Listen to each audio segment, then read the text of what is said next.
بسم اللہ الرحمن الرحیم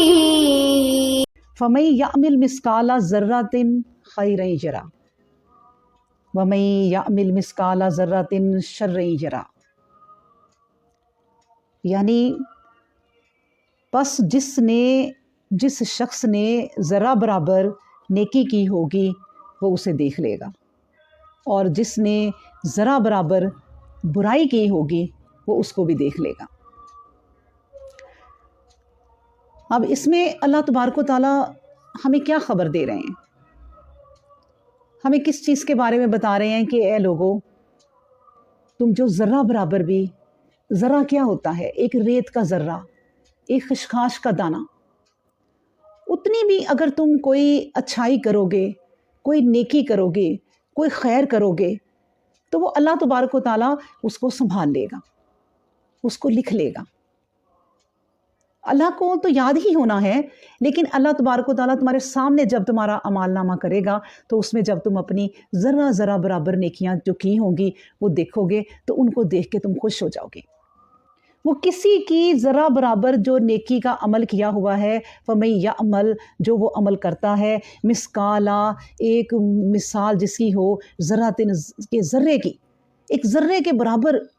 مثال جس کی ذرے کے برابر ہو، وہ خیریں، وہ خیر کا کام کرتا ہے تو یراہ، وہ اس کو دیکھ لیتا ہے، وہ بھی اس کی نظر میں ہے۔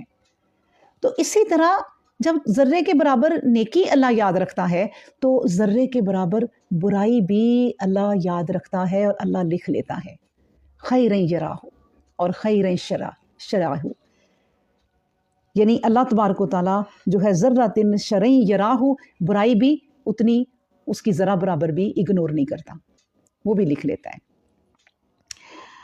تو بات یہ ہے کہ ہمیں اپنی زندگی میں ہم جو بھی اعمال کرتے ہیں، چھوٹے ہوں بڑے ہوں، کسی اعمال کو بھی ہمیں حقیر نہیں سمجھنا چاہیے۔ کسی بھی اپنے اچھے عمل کو حقیر نہ سمجھو، اس کو نیکی سمجھ کے کرو، وہ ہمارے کام آنے والا ہے۔ بالکل اسی طرح آپ دیکھیں جب ہم کوئی سودا وغیرہ لیتے ہیں نا، تو وہ اس میں میزان میں، جس کو تکڑی بھی کہتے ہیں، تکڑی کے پلڑے میں رکھی جاتی ہیں، تو وہ اتنا ڈال کر بھی نا اس کو تولتا ہے، آخر میں اتنا سا بھی ڈالتا ہے تو وہ پورا ہو جاتا ہے، پھر وہ آپ کو دیتا ہے۔ اسی طرح اللہ تبارک و تعالیٰ یاد رکھیں، جب میزان لگے گا تو نیکیاں گنی نہیں جائیں گی، نیکیاں تولی جائیں گی۔ تو اس میں جب آپ کا پلڑے دونوں برابر ہیں، برائی کے اچھائی کے دونوں برابر ہیں، تو آپ کی اب تھوڑی سی ذرہ برابر نیکیاں چاہیے جو اس میں ڈل جائیں گی اور وہ جھک جائے گا۔ تو وہ ذرہ برابر نیکی دیکھیں آپ کے کتنا کام آئی۔ اس لیے کسی نیکی کو حقیر نہ سمجھو، تو پھر آپ کا وہ پلڑا جھکا اور آپ کامیاب ہو گئے اور آپ جنت کی طرف چل پڑے۔ یہ اللہ تبارک و تعالیٰ سمجھا رہے ہیں کہ اے میرے بندو، اپنی ذرہ برابر نیکی کو بھی ضائع نہ کرو، اس کو ذرہ برابر کو بھی تم حقیر نہ سمجھو۔ اب دیکھیں رسول اللہ صلی اللہ علیہ وآلہ وسلم نے فرمایا کہ جو شخص کسب حلال میں سے، یعنی کہ جو حلال رزق کماتا ہے، اس میں سے ایک کھجور بھی اللہ کی راہ میں صدقہ کرتا ہے تو اللہ تبارک و تعالیٰ اسے اپنے دائیں ہاتھ میں لے لیتا ہے، دائیں ہاتھ میں۔ اب سوچیں اللہ کا دائیں ہاتھ کیا ہے، کتنا بڑا ہے، سبحان اللہ، اس میں لے لیتا ہے۔ اب کیوں لے لیتا ہے؟ ایک کھجور ہے، اس کی کیا ویلیو ہے؟ صرف دینے والے کی نیت، اس کے پاس ہے ہی اتنا، اس کے پاس اور کچھ تھا ہی نہیں، اس نے اس میں سے بھی ایک کھجور اللہ کی راہ میں دے دی، اور سچی نیت سے اور صحیح اللہ تبارک و تعالیٰ کے لیے اس نے اپنی نیت کی اور اس نیت سے اس نے وہ کھجور دی۔ تو اللہ تبارک و تعالیٰ کی اس کی نیت اتنی پسند آئی کہ اللہ تبارک و تعالیٰ نے اس کی کھجور اپنے ہاتھ میں رکھ لی پالنے کے لیے، اس کو پالا، اس کو بڑھایا، اور وہ احد پہاڑ کے برابر ہو گئی۔ اب دیکھیں ایک کھجور، اسی طرح ذرہ برابر کوئی نیکی کرتا ہے تو اس کی نیت دیکھی جاتی ہے کہ اللہ تبارک و تعالیٰ اس ذرہ برابر نیکی کو کتنا بڑھا دے گا۔ اب اس کی مثال ایک میں اور بھی آپ کو دوں کہ جب انسان اللہ تبارک و تعالیٰ سے دعائیں کرتا ہے اور وہ اللہ سے کہتا ہے اللہ میری دعائیں قبول کر دے، تو وہ قبول نہیں ہوتی کئی دعائیں قبول نہیں ہوتی انسان کی، کئی ہو جاتی ہیں، تو آخرت میں وہ جب اپنا اعمال نامہ دیکھے گا تو اس میں وہ دعائیں جو قبول نہیں ہوئیں ان کی نیکیاں دیکھے گا کہ کتنی بڑھا چڑھا کے اللہ تبارک و تعالیٰ نے مجھے دی ہیں، تو وہی انسان کہے گا کہ اے اللہ کاش جو میں نے دعائیں مانگی وہ بھی نہ قبول ہوئی ہوتی، تو یہاں بڑھ چڑھ کر مجھے اس کے اجر ملیں گے۔ تو اسی طرح کسی بھی نیکی کو حقیر نہیں سمجھنا چاہیے۔ پھر فرمایا اللہ کے نبی نے بھی کہ دیکھو کسی تم نیکی کو حقیر نہ سمجھو، کہ اتنا کر لو کہ اگر تم کچھ نہیں کر سکتے تو اپنے بھائی سے خندہ پیشانی سے پیش آ جاؤ، کوئی اپنے بھائی سے ہنس کے بات کر لو، یہ بھی نیکی ہے، کیونکہ آپ جس سے خندہ پیشانی سے ملتے ہیں، خوش ہو کر ملتے ہیں، اس سے وہ جو ملنے والا ہے اگر اس کا کوئی کسی بات سے وہ دکھی ہے، اس کا دل دکھا ہوا ہے، اپنے اخلاق سے وہ خوش ہو جاتا ہے، تو دیکھیں آپ نے اس کا دل خوش کر دیا۔ اور دل کیا ہے؟ دلوں میں تو رب بستا ہے نا، تو پھر رب خوش ہو جاتا ہے۔ آپ نے اس کا دل خوش کیا، اللہ خوش ہو گیا۔ تو اس لیے کسی سے ہنس کے بات کر لینا، اخلاق سے بات کر لینا، یہ بھی بہت بڑی بات ہے، یہ بھی نیکی ہے، اس کو بھی حقیر نہ سمجھو۔ اپنے راستے میں جا رہے ہیں، کسی کو پانی کی ضرورت ہے، اپنے ڈول میں سے تھوڑا پانی دے دو۔ اور یاد رکھیں، مجھے ایک اور حدیث یاد آ گئی کہ دیکھیں نبی پاک صلی اللہ علیہ وآلہ وسلم نے فرمایا کہ جو اخلاق والے ہیں نا، اخلاق والے، وہ سب پر درجے لے گئے۔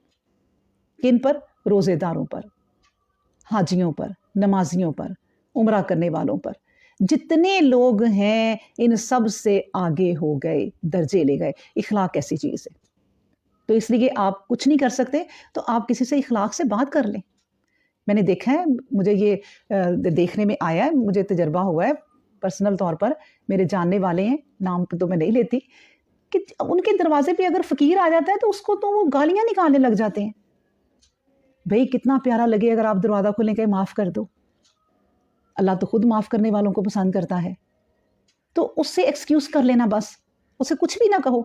تکلیف ہوئی ہے، یہی تو تکلیف ہے جو نیکی بنے گی تمہاری، جو دروازہ کھولا ہے۔ لیکن کسی کو ڈانٹنا، اپنے اخلاق کا انسان مظاہرہ کرتا ہے یہ ایسا رویہ اختیار کر کے۔ پھر آپ کو بتاؤں کہ نبی کریم صلی اللہ علیہ وآلہ وسلم کہیں جا رہے تھے، صحابہ اکرام رضی اللہ تعالیٰ عنہم ساتھ تھے، تو انہوں نے کہا کہ بھئی سردی کا موسم تھا، جاؤ جا کے جنگل سے کوئی لکڑیاں، کوئی تنکا، کوئی بھوسا، جو کسی کو ملتا ہے وہ لے آئے۔ اب نبی پاک صلی اللہ علیہ وآلہ وسلم نے اسی سے نصیحت بھی کر دی اپنے صحابہ کو کہ دیکھو یہ چھوٹی چھوٹی لکڑیاں مل کر کیسے ڈھیر بن گیا ہے، اسی طرح تم کسی نیکی کو بھی حقیر نہ سمجھو، کیسے مل کے ڈھیر بن گیا، پہاڑ بن گیا۔ لیکن اس کے بعد پھر ان نیکیوں کو سنبھالنا بھی ہے، ان کو ضائع نہیں کرنا۔ دیکھیں اور نبی پاک صلی اللہ علیہ وسلم نے فرمایا کہ اس کو آگ لگائی اور سب جل کے جو ہے وہ بھسم ہو گئی۔ اسی طرح نیکیاں بھی ضائع ہو جاتی ہیں انسان کے گناہ کرنے سے، تو اس لیے گناہ جو اس کو بھی حقیر نہ سمجھو، کہ کیونکہ اللہ تبارک و تعالیٰ نے یہ 2 آیات وَمَن يَعْمِلْ مِثْقَالَ ذَرَّةٍ شَرًّا يَرَهُ، جو شر ہے، جو برائی ہے، اس کا بھی ایک ذرہ اللہ تبارک و تعالیٰ ایک ذرہ بھی دیکھ رہا ہے۔ بات یہ ہے کہ اس کی رحمت جو ہے وہ اس کے غضب پہ حاوی ہے، وہ نیکی کا بدلہ تو 10 گنا زیادہ کر کے دینے والی ذات ہے، اور برائی کا بدلہ اتنا ہی دے گا جتنی برائی کی ہے، لیکن دے گا ضرور، لیکن اس کو بڑھائے گا نہیں۔ یہ اس کی شان ہے، یہ اس کا فضل ہے، یہ اس کا کرم ہے اپنے بندوں کے ساتھ۔ لیکن برائی کو بھی برائی سمجھو، ایک ذرہ برابر برائی بھی کی ہے تو وہ بھی برائی ہے،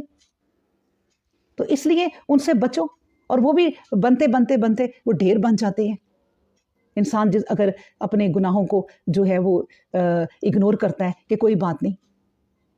اتنے چھوٹے چھوٹے گناہ سے کیا ہو جاتا ہے، یعنی بس آپ مثال کے طور پر ٹی وی لگا ہوا ہے، دیکھ لیا، نیٹ دیکھ لیا، چیزیں بری دیکھ لی، کوئی بات نہیں، کچھ نہیں ہو جاتا ان چیزوں سے۔ میں نے آپ یقین کریں کہ میں نے ایک ایسا بھی دیکھا ہے کہ اگر ٹی وی پہ ڈانس لگے ہوئے ہیں، جوائنٹ فیملی دیکھ رہی ہیں، تو وہ کہتے ہیں کیا ہو گیا اس سے، اب یہ ساری دنیا میں چلتی ہے بات، کیا ہو گیا؟ تو یہ کسی گناہوں کو آپ گناہ، جو گناہ ہے اس کو گناہ سمجھیں، ایک ذرہ برابر بھی گناہ ہے تو اس کو گناہ سمجھیں۔ اللہ اکبر۔ تو اللہ تبارک و تعالیٰ ہمیں آیت کو پڑھنے، سمجھنے، پھر اس پر عمل کر کے اپنی زندگی کو بدلنے کی توفیق دے دے، آمین۔